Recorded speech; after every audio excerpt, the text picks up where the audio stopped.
también mantiene una virginidad perpetua. Entonces, con esta combinación de factores y estirando nuevamente más la interpretación, se dice que María es virgen perpetuamente. Ahí sí que él comete un error tremendo. Discúlpenme. Ahí sí, estudiante de la maestría de teología, ahí sí cometes un error bien grave, bien grave. Porque solamente si yo te demostrase que antes de ese siglo, en la comunidad primitiva, en los primeros siglos del cristianismo, se creía que que María era virgen, entonces tu discurso se va al piso. Y lo mismo sucede con la asunción corporal de María. No muere porque la muerte es consecuencia del pecado original y María no lo tiene. Entonces tiene que ascender a los cielos. No, espera, no, eso también está mal, no. El video fue así, fue de picada hacia abajo. No, los católicos no creemos que María no murió. Hola queridos jóvenes, queridos hermanos, ¿qué tal? ¿Cómo están? Espero que se encuentren muy bien. Por aquí les saluda el padre Byron. Me han pasado un video que se llama ¿Es María Madre de Dios? ¿Es María Madre de Dios? Aquí tenemos la portada del video. ¿Madre de Cristo? No, dice. ¿De Dios? Sí. Veamos, eso es de un canal evangélico. Yo no he visto, así que me ha interesado el tema. Además también la forma como él lo explica. Realmente vi creo unos 10 segunditos y él dice que él está estudiando una maestría en teología. Entonces es alguien que sabe de teología. Me gusta escuchar entonces. Vamos a verlo. El resto no he visto. No sé cómo lo aborda. Al principio sale como bien Madre de Dios, no Madre de Cristo. Me parece interesante que venga también de este ambiente protestante o evangélico. No sé, veamos, dejemos que se presente. Escuchemos. Si eres cristiano o has estado cerca de cristianos, probablemente te hayas dado cuenta que el rol de María genera división. En el lado católico romano, María es corredentora, asciende a los cielos corporalmente, es virgen perpetuamente y se le venera. En el lado evangélico se le respeta, se le reconoce como bendita entre todas las mujeres, como lo indica el texto bíblico, y es la madre de Jesús, nuestro Señor y Salvador, pero no creemos todos estos otros dogmas. Y para entender Madre de Jesús, nuestro Señor y Salvador, pero no creemos todos estos otros dogmas. Momento. Ay. Perdón. Es la Madre de Jesús, nuestro Señor y Salvador, pero no creemos todos estos. Ok, corredentora no es un dogma de la iglesia. Ahí no sé, ahí, claro. Como él estudia seguramente de teología protestante, ¿no? Pero si estuviera una teología también un poquito católica para entender eso y no cometer esos errores, corredentora no es un dogma, asunción corporal sí es dogma, Virgen perpetua es dogma y veneración no es un dogma como tal, ¿no? Entonces aquí hay unas dos pequeñas falencias, no son quizá muy importantes para el tema que va a abordar, pero lo menciono. Otros dogmas. Y para entender esta división, una variable clave es comprender el título de Madre de Dios. Así que luego de haber investigado las fuentes primigenias de ese conflicto, en este video te voy a resumir y explicar de dónde arranca esta división, cómo luego progresa la teología con respecto a María y finalmente cómo debemos entender y si debemos utilizar el título de María, Madre de Dios, o debemos usar otro título. Y si eres nuevo aquí, mi nombre es Bruno, soy un estudiante de maestría en teología y en este espacio comparto contenido bíblico y teológico para vivir mejor conforme a la palabra de Dios.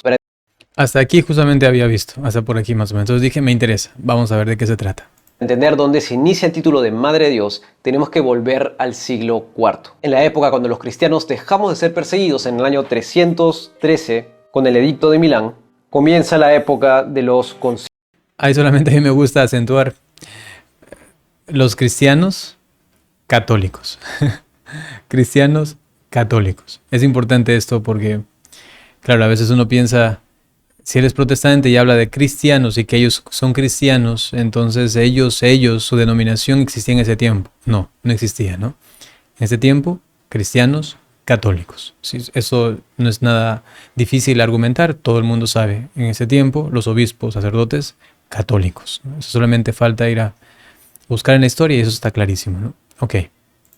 Concilios ecuménicos. Y los primeros concilios tienen... Solamente aquí quiero decir algo histórico que me parece que es bueno precisar. Aquí ponemos un poquito más atrás y él escribe lo siguiente. Pone 313, Edicto de Milán. Y dice que desde ahí ya se dejó de perseguir a los cristianos. Pero aquí hay un desliz históricamente hablando, ¿no? A ver, año 313, Edicto de Milán, Constantino. Se permite que los cristianos vivan su religión. Ok. Pero solo fue hasta el año 380, con Teodosio el emperador, cuando el cristianismo católico se une al Imperio Romano. 380. Y entre el 303 y 380 hubo todavía persecución. Juliano, llamado también el apóstata, Juliano, año 361 a 363, persiguió a los cristianos católicos. Es decir, que no es que se acabó con Diocleciano, que fue el último perseguidor hasta el año 313. No se acabó con Diocleciano. También luego vino Juliano. No sé, me gusta a mí precisar esto porque luego también se entiende que no fue Constantino como el creador de la Iglesia Católica, porque él muere y todavía se sigue persiguiendo a la Iglesia, ¿sí? Si acaso quieren inventarse una teoría conspiranoica, tienen que atribuirla a Teodosio, no a Constantino. Eso es importante. ¿Se entiende? Porque después de Constantino todavía hubo persecución. Fue con Teodosio que la Iglesia católica cristiana ya se une al Imperio Romano y es la religión del Estado en ese momento. Pero antes no. Antes no. Es importante porque hay algunos hermanos protestantes que dicen año 313 se corrompió la Iglesia por Constantino. Momento. Esa teoría no tiene fundamento, porque ni siquiera la religión era la del Estado en ese momento, ¿no? El Edicto de Milán solamente permitió que puedan vivir su cristianismo públicamente. No era la religión del Estado. Eso 380. Teodosio. Ok. Y los primeros concilios tienen el propósito de defender la deidad de Cristo. Así tenemos el concilio de Nicea en el año 325, luego el concilio de Constantinopla en el año 381, que son los dos primeros concilios, estas reuniones entre obispos representativos del cristianismo de ese momento, donde se defiende la verdadera deidad de Cristo y su verdadera humanidad. El tema está que en esta época se está comenzando a precisar, comenzando a definir qué significa que Jesús sea Dios. Y eso inevitablemente acarrea y trae a la discusión cuál es el rol de María. Y sobre María se populariza el término Theotokos, Madre de Dios. Y el razonamiento detrás de esto es bastante simple. Solo cabe mencionar que no fue algo más tardío. Por ejemplo, Orígenes ya hablaba de María como Madre de Dios, ¿sí? Y luego hay muchos otros, San Agustín también, ¿no? Lo menciono para que no digan que fue un invento del siglo IV o siglo V, ¿no? Solamente lo menciono. Es decir, que antes de que se una la Iglesia al Imperio Romano, ya se hablaba de María como Madre de Dios. Tenemos el ejemplo de Orígenes, que es del siglo III, ¿no? Es decir, mucho antes siquiera del Edicto de Milán, mucho más antes de Teodosio, ¿no? La expresión concreta de Theotokos no se había popularizado probablemente hasta el siglo III, que es cuando empezamos a encontrarla por escrito. De este siglo es una cita de Orígenes en su comentario a Romanos. Dice: bajo tu amparo nos acogemos, Santa Madre de Dios, Theotokos, no deseches las súplicas. En el año 250, Dionisio de Alejandría utiliza la palabra Theotokos en una carta que escribe a Pablo de Samosata. También en el siglo III es ya frecuente ese término en la liturgia siríaca y unas décadas más tarde también en la liturgia bizantina de Santiago. Poco a poco el término va haciendo fortuna y extendiéndose su uso. En algún momento entre los años 336 y 361, San Atanasio escribió su apología contra los arrianos, donde dice: fue por nosotros que Cristo se hizo hombre, tomando su carne de la Virgen María, Madre de Dios, Theotokos. Es importante también leer el texto de la promulgación del dogma de María, Madre de Dios, en el año 431 en el Concilio de Éfeso. Dice lo siguiente: porque no nació primeramente un hombre vulgar de la Santa Virgen, y luego descendió sobre él el Verbo. Atención, que se le dice a María Santa Virgen. Santa Virgen. Dice, sino que unido desde el seno materno, se dice que se sometió a nacimiento carnal, como quien hace suyo el nacimiento de la propia carne. De esta manera, los santos padres, es decir, que no es algo que se crea en ese momento, sino que ya los padres de la Iglesia tenían eso en su teología, no tuvieron inconveniente en llamar Madre de Dios a la Santa Virgen. Si decimos que Jesús es Dios y decimos que María es Madre de Jesús, entonces por consecuencia María es Madre de Dios. Es como ese ejercicio de colegio que decían, si A es igual a B y B es igual a C, entonces A es igual a C. Más o menos esa es la lógica. Si una cosa se cumple, la otra se tiene que cumplir. El término Theotokos o Madre de Dios nace para declarar la verdadera deidad de Cristo. Y ese término se populariza mucho después del Concilio de Constantinopla, es decir, durante toda esta época. Solamente aquí decir que no solamente fue para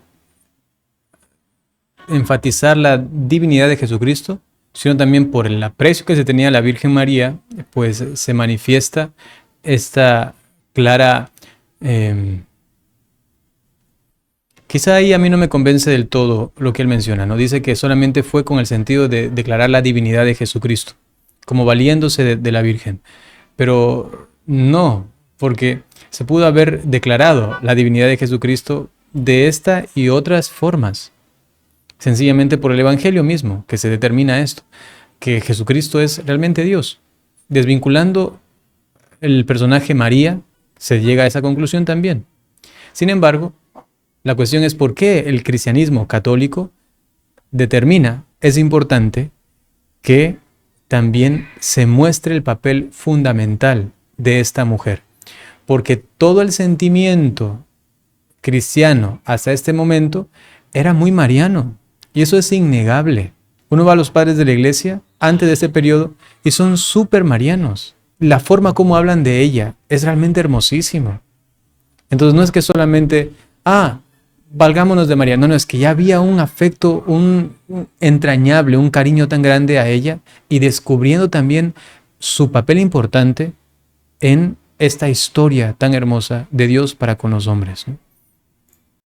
Pero es aquí donde surge un personaje clave para entender esa historia, Nestorio de Constantinopla. Nestorio es un obispo con una fe ferviente que acepta totalmente las declaraciones dogmáticas de Nicea y de Constantinopla y quiere también defender la deidad de Cristo, pero comienza a atacar el término Theotokos y comienza a hacerlo a través de varios sermones diciendo que cómo es posible que una criatura engendre a Dios.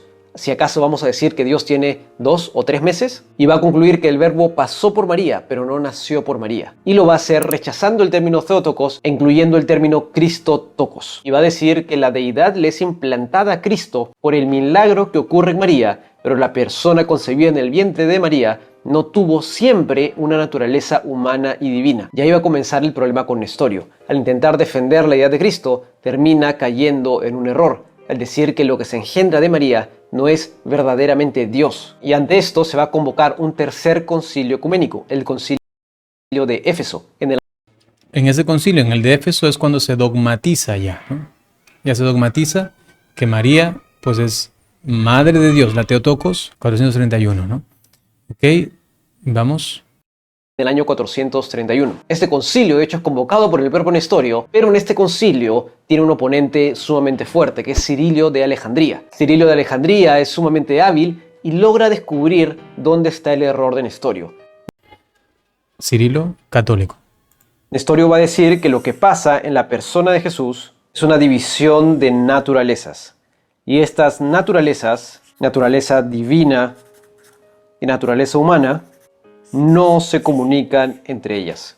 Y con esto está negando la unidad de la persona de Cristo, lo que termina siendo una herejía porque disminuye su verdadera deidad y disminuye su verdadera humanidad. Jesús termina siendo una especie de superhombre, ni verdaderamente Dios. Y si no es hombre, no nos puede redimir en la cruz, y si no es Dios, no puede satisfacer la paga del pecado que fue transgredida en el Edén y que requiere ser pagada por el mismo Dios. Con esto es condenado como hereje el mismo Nestorio, que convocó el concilio de Éfeso y se emiten 12 maldiciones, 12 anatemas en contra de Nestorio. El primero de ellos es bastante claro, que dice: si alguien no confiesa que Manuel es verdaderamente Dios y que por lo tanto la Santa Virgen es la Madre de Dios, en la medida que la carne que ella cargó es el Logos de Dios hecho carne, sea anatema. Entonces lo que se está defendiendo en el concilio de Éfeso no es una deificación de María, sino se está preservando la verdadera deidad, la verdadera unidad de la persona de Cristo. Y esto mismo es sostenido hoy en día por todos los teólogos ortodoxos. Samuel Pérez Míos, en su libro de Cristología, dice: el conflicto principal fue la postura irreconciliable entre Cirilio y Nestorio, en torno al título Madre de Dios, aplicado a María por la escuela alejandrina, no en el sentido de que fuese madre de la deidad, sino porque alumbró a Emmanuel, Dios con nosotros. Por tanto, se le aplicaba el título, ya que, aunque Dios no puede nacer en su condición divina, el que nació de María es Dios. Esa expresión no tenía por objeto glorificar a María, sino que se trataba de cuestiones cristológicas. En ese sentido se usaba el título. Nestorio se oponía a este título, porque creía que lo que nació de María no era Dios, sino el templo a donde Dios vino luego a morar. Este concilio de Éfeso tiene algunos problemas administrativos y de hecho algunos no lo aceptan al comienzo. Quería regresar un poquito. Miren, esa expresión no tenía por objeto glorificar a María, sino que se trataba de cuestiones cristológicas. Evidentemente que lo principal es Cristo y es defender su divinidad y cómo el ser humano entiende esta, ¿no? Evidentemente. Pero como siempre ha sido con María, la consecuencia, ¿no?, de Cristo es su obra maestra, María. Y entonces, ella es bañada también, digamos así, con la gloria, no que le pertenece a ella, sino que el Hijo ha querido darle a su madre. ¿Por qué le llamamos reina? Porque para el judío, el rey tenía una reina y no era su mujer, era su madre. Y si María es la madre del rey, ella es también reina. Así de sencillo, ¿no? O sea, María queda como abrazada también por la gloria de Dios. Y esto no solamente María, sino que también todos nosotros. Solo que en ella se ve esto de manera perfecta, en nosotros de manera imperfecta. Pero sí, nosotros participamos de alguna manera de todo lo que en Cristo se ha realizado. Si te pones a pensar, tú vas a participar de lo mismo de Cristo, pero por la gracia, evidentemente, y también según tu condición humana. Y luego resucitada, pero muy parecida a la de Cristo. Hemos sido engendrados, hemos sido ahora coherederos y herederos. Hemos sido hechos hijos en el Hijo, porque en Cristo nosotros es como si nos injertamos y participamos de todo lo que de Él. Y así la Virgen María de manera perfecta. Por eso la gloria de Cristo es como si se derrama sobre todos aquellos que le siguen, y especialmente la Virgen, que ha tenido un papel tan importante. Y en consecuencia, aunque el objetivo, como decía anteriormente, es cristológico, también tiene un efecto mariano, evidentemente. Por eso es que la cristiandad luego pues también piensa en María, y este es un dogma mariano. María, Madre de Dios, ¿sí?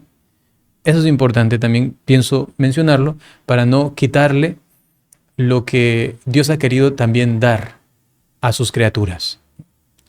En María, perfectamente, en nosotros, pues ahí luchando para que eso se note un poquito, ¿no? Ahora sí, continuemos. Que lo que nació de María no era Dios, sino el templo a donde Dios vino luego a morar. Este concilio de Éfeso tiene algunos problemas administrativos y de hecho algunos no lo aceptan al comienzo como concilio ecuménico, pero más adelante en los siguientes dos concilios, en los concilios de Calcedonia y el segundo concilio de Constantinopla, se confirma la misma condena de Nestorio y se confirma la misma herejía. Entonces, ¿de dónde viene la discusión? ¿De dónde viene el problema? El tema está que ese término Theotokos luego se usa para darle mayores prerrogativas a María que realmente no fueron las acordadas en el concilio de Éfeso, sino que este término tiene una evolución ya no cristológica, sino una evolución teológica sobre María, una evolución mariológica. Terminó desarrollándose en una serie de doctrinas que realmente no son bíblicas. Pero ya, hasta aquí solamente mencionar que no es que ocurre este dogma y comienza el desarrollo. No. Había previamente, ya les he mencionado, desde el siglo III, pues esta comprensión también de quién es María. No es que ocurre en el siglo V el concilio de Éfeso y entonces desde allí es que comienza un desarrollo tergiversado. No. El concilio de Éfeso solamente sirvió para acentuar ciertas cosas a nivel cristológico, y evidentemente esto, como tiene efectos, pues lo que hace es ayudar a entender mejor el papel de María, que ya ha sido reflexionado desde hace muchos siglos, un par de siglos antes. Iba a decir muchos años, hace un par de siglos antes. ¿Se entiende? No es que recién, no. Hay un desarrollo histórico desde el principio inclusive al respecto de la Virgen. Y esto, pues, el concilio de Éfeso es un punto que ayuda a entender todavía más es su papel, su persona. Porque entendiendo más al Hijo, se entiende mejor a la Madre. Hay una conexión tan íntima por su estrecha relación. Eso es importante precisar, porque luego se nos quiere vender la idea de que comenzó esto y comenzaron a pensar y se tergiversó todo. No, no, no. Había un desarrollo mucho más anterior, ¿no? Que hoy la Iglesia Católica Romana va a sostener, como por ejemplo que María tenga una capacidad especial de intercesión con respecto a Dios por ser la madre de Jesús, quien es Dios. Lo mismo va a suceder con la supuesta impecabilidad de María, que se extrae de la traducción de la Vulgata de Lucas 1:42. El problema está que el término que se usa en griego no quiere decir eso, sino que en otros textos bíblicos significa bendición. De hecho, en el mismo Efesios 1:3 se usa en el contexto de bendición, en el contexto salvífico de los cristianos, y es imposible sostener que significa una especie de salvación completa como se intenta asignar a María. Entonces, usando la palabra en el griego en el mismo contexto de salvación, es insostenible que en Lucas se refiera a una salvación llena, plena, absoluta, completa como nadie más tiene, y que María tiene una especie de salvación única y diferente del resto. Lo mismo. Eso no entendí muy bien, porque la Iglesia Católica no sostiene que en este versículo se está diciendo que María está salvada. Eso no entendí muy bien. Como si en ese bendita, ¿no?, se está diciendo ya, tú tienes toda la perfección. No sé, eso realmente lo desconozco. No sé a qué se refiere él específicamente. Sería bueno que, si en otro momento lo hace, que diga, los católicos dicen esto de esto y aquí se muestra, aquí. Pero eso no, nosotros no creemos que María es salva por ese versículo, ¿no? Y ahora, si es que uno quiere ser un poquito calvinista, uno podría decir, pues, si ya es bendita, ¿no? Entonces, por la predestinación, entonces ella es salva, ya. Con ese texto es suficiente para decir ella es salva. Sí, entonces sigo la doctrina de la predestinación, ¿no? Digo, metiéndome en el pensamiento protestante, pero no. Nosotros somos católicos y no creemos en esa forma de predestinación, ¿no?, como el calvinismo. Entonces, el católico no se basa en este texto para decir que ella ha sido salva, ¿no? Es toda la vida de María. Es todo lo que ella ha hecho, su santidad. Y eso, pues, ¿quién podría negar? Decir, yo pienso que María está en el infierno. No sé quién podría decir tremenda herejía, ¿no? Especie de salvación completa como se intenta asignar a María. Entonces, usando la palabra en el griego en el mismo contexto de salvación, es insostenible que en Lucas se refiera a una salvación llena, plena, absoluta, completa como nadie más tiene, y que María tiene una especie de salvación única y diferente del resto. Lo mismo sucede con la perpetua virginidad de María, que se suele jalar de cuando María dice que no conoce varón, y eso se toma como un voto de castidad eterno, cuando en realidad no hay mayor argumento para sostenerlo a la luz del texto bíblico, sino que se sostiene a la luz de la tradición. En el siglo VI se tenía una visión negativa, peyorativa del matrimonio, malinterpretando pasajes de Corintios, como el de 2 de Corintios 11:2, y por lo tanto se dice que María, debido a que supuestamente no peca, también mantiene una virginidad perpetua. Entonces, con esta combinación de factores y estirando nuevamente más la interpretación, se dice que María es virgen perpetuamente. Ahí sí que él comete un error tremendo. Discúlpenme, ahí sí, estudiante de la maestría de teología, ahí sí cometes un error bien grave, bien grave. Porque solamente si yo te demostrase que antes de ese siglo, en la comunidad primitiva, en los primeros siglos del cristianismo, se creía que que María era virgen, entonces tu discurso se va al piso. Porque si los primeros cristianos hablaron de María en términos también de virginidad, de castidad, entonces no significa que recién allá en este siglo, después de 600 años, es que comienzan a mirar el matrimonio, la sexualidad como algo malo, y entonces vamos a decir que María, por ello, ya que ella no hizo nada malo, ella no tuvo que haber tenido relaciones. Ella fue virgen. Pero si yo demuestro que en el principio del cristianismo se hablaba de una virginidad de María, pues entonces el argumento no tiene sentido, el que presenta el chico, ¿no? Tenemos aquí a Orígenes, siglo II. Orígenes, siglo II, dice, María conservó su virginidad hasta el fin, para que el cuerpo que estaba destinado a servir a la palabra no conociera una relación sexual con un hombre, desde el momento que sobre ella había bajado el Espíritu Santo y la fuerza del Altísimo como sombra.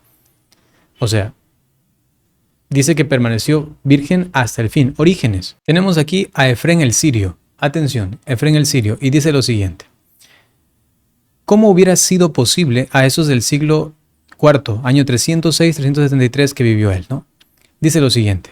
¿Cómo hubiera sido posible que aquella que fue morada del Espíritu, que estuvo cubierta con la sombra del poder de Dios, se convierta en una mujer de un mortal y diese a luz en el dolor según la primera maldición? Una mujer que da a luz con dolores no podría ser llamada bienaventurada. El Señor que entró con las puertas cerradas salió así del seno virginal, porque esta virgen dio a luz realmente, pero sin dolor. Aquí toca este punto también de el parto, pero sobre todo al respecto de su virginidad, pues dice, no es posible que se convirtiera luego en una mujer de un mortal y diese a luz en el dolor. Dice luego Gregorio de Nisa, 331 al 394, siglo IV, dice lo siguiente. El ángel le anuncia el nacimiento y ella se aferra a la virginidad. Eso es una homilía de la festividad de la Natividad, porque piensa que mantenerse intacta es superior al mensaje del ángel, pero tampoco se echa atrás de su decisión por la virginidad. O sea, que ya se tenía en ese tiempo la concepción de que María tenía un voto, tenía una decisión por ser virgen, ¿sí? Y eso, según la ley del Antiguo Testamento, el esposo tenía que respetar cualquier voto hecho por la mujer antes de conocerle. San Agustín, del siglo IV, dice, maravilloso fue su nacimiento. ¿Qué hay más maravilloso que el parto de una virgen? Concibe y es virgen, da a luz y sigue siendo virgen. Fue hecho de aquella a la que él hizo. Le aportó la fecundidad sin quitarle la integridad. Qué hermosísimo. María, virgen, después del parto. Dice San Agustín, es que tiene algunos textos, voy a citar quizá uno más o dos. También como María, la Iglesia goza de perenne integridad virginal y de incorrupta fecundidad. Lo que María mereció tener en la carne, la Iglesia lo conservó en el Espíritu. Y bueno, seguramente él conoce a San Jerónimo, padre de la Iglesia, que también defiende la virginidad de María y lo hace bíblicamente. Es decir, que no es algo novedoso, algo nuevo que recién comenzaron a elucubrar y a decir, vamos ahora a inventarnos esto para exaltar a María. No, eso no tiene realmente lógica histórica, ¿no? Ok, continuamos. Lo que también va en contra del uso del lenguaje cuando se menciona a los hermanos de Jesucristo, aunque algunos suelen decir que podría ser primos, esto en realidad es insostenible a la base del texto bíblico en griego. Pero debido a que... ¿En serio? No puedo creer que él esté diciendo esto. En verdad, no puedo creer que él esté diciendo esto. Podríamos decir, a ver, si somos neutrales, podríamos decir, se puede deducir que podría ser. Si solamente nos referimos al término, si solamente nos referimos al contexto del pasaje específicamente, podría ser. Pero si nos referimos luego a todo el contenido bíblico, pues es lógico que no tuvo más hermanos, Jesús. No tuvo María más hijos. Eso es lógico. Ay, yo no quiero argumentar en ese momento, realmente. Quizá voy a decir dos cositas. María al pie de la cruz. Está Juan y entonces le dice, ahí tienes a tu madre. Hijo, ahí tienes a... madre, ahí tienes a tu hijo, ¿no? Mujer, ahí tienes a tu hijo. Está diciendo que María no tiene más hermanos y por eso le está dando a Juan, porque no tiene más hermanos, ¿sí? Y él se la llevó a su casa. Es algo consecuente del texto. Si ella no tenía más hijos, pues Jesús le dice, tú llévatela, porque no tiene más, ¿no? Eso está clarísimo. Y lo otro es que nunca en el texto bíblico se dice que María tuvo más hijos. Nunca. Si somos tan biblistas en el sentido de que solo la Biblia, pues no hagamos decir a la Biblia lo que no dice la Biblia. Me estoy refiriendo si yo fuera protestante. Y la Biblia nunca dice, María tuvo otro hijo. O estos los hijos de María. Nunca se dice esto. Ya los padres de la iglesia refutaron esto. El mismo San Jerónimo, el mismo San Agustín habla de esto. Ay, no, ahí sí me pareció otra jugada no tan buena. Ojalá que lo haga solamente porque él cree firmemente en esas cosas y no conoce esto otro. No sé. Le han enseñado de tal manera que no ve claramente esos puntos que son clarísimos, ¿no? O sea, ya haciendo apologética al respecto de María como virgen y que no tiene más hermanos Jesús como hijos de María.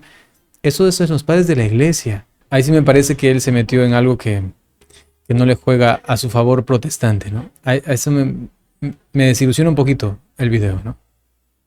Esperaba otra cosa, por lo menos en esos dos puntos últimos. Uso el lenguaje cuando se menciona a los hermanos de Jesucristo, aunque algunos suelen decir que podría ser primos, esto en realidad es insostenible a la base del texto bíblico. A mí me gustaría que él haga un video diciendo por qué es insostenible. Me gustaría que lo haga. Me parece muy interesante. En griego. Pero debido a que ya se introdujo como dogma de fe, no puede ser negado por la Iglesia Católica Romana, porque implicaría contradecirse. Y lo mismo sucede con la asunción corporal de María. No muere porque la muerte es consecuencia del pecado original y María no lo tiene. Entonces tiene que ascender a los cielos. No, espera, no, eso también está mal, no. El video fue así, fue de picada hacia abajo. No, los católicos no creemos que María no murió. Nosotros no creemos esto.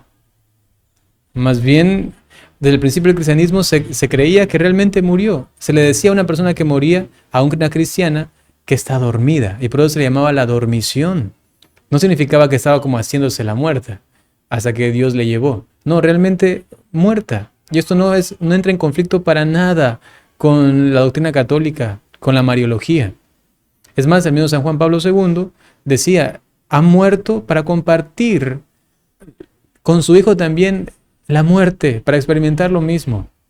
Evidentemente en otro sentido, pero ella siempre unida a su hijo.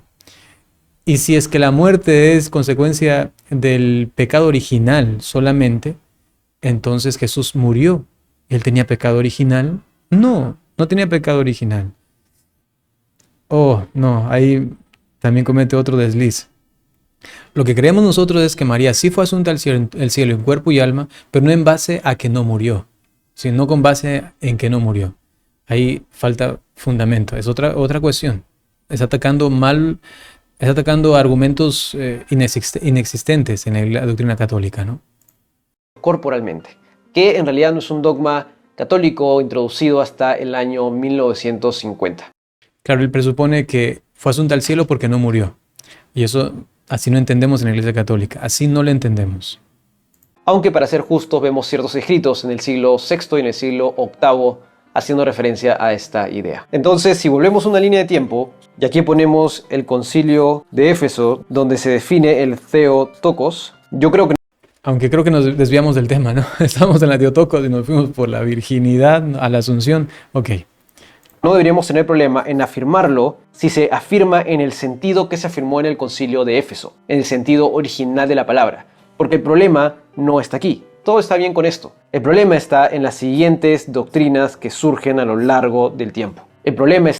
Hemos visto que no fueron doctrinas que salieron después de la declaración del Theotokos. No. Ya previamente se hablaba de esto. Importante. La declaración dogmática no crea una novedad. Solamente es parte del desarrollo que ya venía previamente a esa declaración dogmática al respecto de María, que se ilumina con el hecho, con el ser de Cristo, ¿no? Y su divinidad.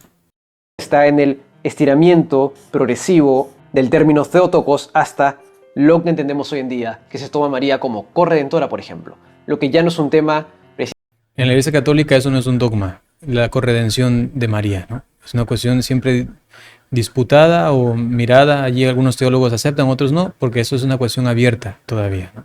Precisamente mariológico, sino un tema de salvación, un tema soteriológico. Entonces mi sugerencia personal y mi opinión sobre ese tema es que si hoy me preguntas, ¿tú crees que se deba decir que María es Madre de Dios? Mi respuesta será, depende. Si te refieres a la forma en la que se dijo en el Concilio de Éfeso, yo diré que sí, no tengo mucho problema. No tengo problema porque habría que colocar el texto en su contexto, lo mismo que hacemos a la hora de interpretar en realidad cualquier texto. Pero si te refieres a afirmarlo de la forma en la que hoy se suele afirmar, ahí diría que no. ¿Cuál es la forma en la que hoy se suele afirmar? Eso es importantísimo que lo haya dicho en el video. Hoy los católicos afirman a la Theotokos, o el término Theotokos, de esta manera totalmente desordenada, herética, corrupta. Pero yo creo que tú y yo siendo católico, entiendo el término como tú lo entiendes. El término en sí mismo, lo que significa a nivel cristológico, lo entendemos igual. A nivel mariológico, inclusive creo que tú y yo lo entendemos igualito. No hay ninguna distinción. Otra cosa es que nosotros hemos desarrollado luego una doctrina mariana, teológica, al respecto, no solamente de la declaración del Theotokos, sino al respecto de todo lo que se venía desarrollando previamente a este concilio. Pero luego, en el hecho mismo de Theotokos, pues estamos de acuerdo. Ahí no hay ninguna cuestión que nos entremos en conflictos, ¿no? Y ahí, no sé, ahí ya no tiene mucho sentido el video, porque lo que él acusaba eran otras cuestiones, no el término Theotokos, ¿no? A mí me parece un poco raro ya el video. Porque está yendo en contra del sentido original de la palabra, con el que se pensó, con el que se diseñó este término teológico. Y si este video te pareció útil, no te olvides de darle... Ok, no, porque el protestante y nosotros lo entendemos de la misma manera. Lo entendemos de la misma manera. Bien, queridos hermanos, sencillamente con eso nos hemos encontrado de este video. Pues podemos decir tranquilamente, hay muchos protestantes que lo dicen también, María Theotokos, Madre de Dios. ¿Por qué? Porque no hay ninguna cuestión allí que nos divida. Porque esto nos hace entender mejor a la persona del Hijo, que tiene efectos también mariológicos para los protestantes hasta un punto, y para los católicos, luego nosotros, por el desarrollo que ha habido de la teología y de la mariología, pues nos ayuda a entender mejor otras cosas. Pero no es que cambiamos el sentido propio de lo que es la Theotokos. Bien, queridos hermanos, sencillamente permítanme ahora darles la bendición. El Señor esté con ustedes. La bendición de Dios Todopoderoso por intercesión de la Santísima Virgen María, San José y todos los ángeles y santos, en el nombre del Padre, y del Hijo, y del Espíritu Santo. Hasta pronto.